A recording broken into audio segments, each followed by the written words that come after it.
Today we go back to school and compare the way pupils were taught in the old days with how they're taught today. Number 1. The classroom.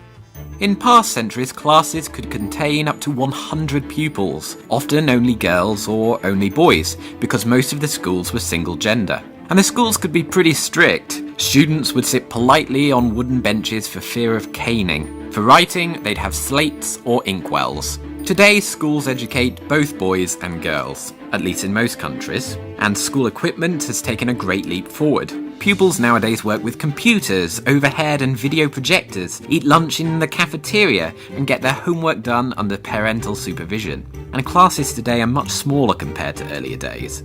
A normal class now contains around 30 pupils. Number 2. Pupils and teachers. There was a time when teachers had to have second jobs in order to earn enough money to live off. Teaching was also mainly a male profession, and pupils usually had the same teacher for all their studies. And it was not over when the bell rang. After school, children would be expected to work in the fields and help their parents in doing chores.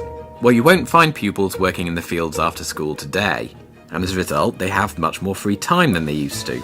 And teaching as a job has a much better reputation, and it's become more specialised, with different teachers for different subjects. Number 3.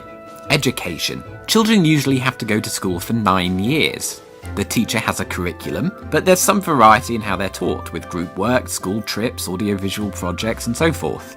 In the past, some subjects were only taught to certain pupils depending on their gender, and boys were often exposed to corporal punishment. Teaching, in general, was almost military-like. So what's your take on early teaching methods and whether they've improved? And what was your school life like? Would you like to give it another go? Let us know in the comments section below.